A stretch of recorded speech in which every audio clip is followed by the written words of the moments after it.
هو الذي جعل لكم الليل لتسكنوا فيه والنهار مبصرا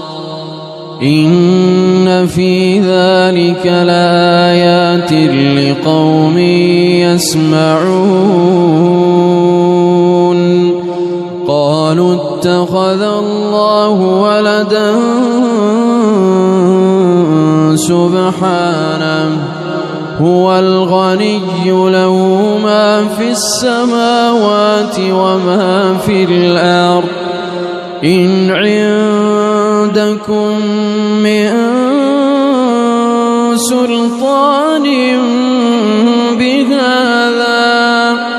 أتقولون على الله ما لا تعلمون قل إن الذين يفترون على الله الكذب لا يؤمنون قل إن الذين يفترون على الله الكذب لا يفلحون متاع في الدنيا ثم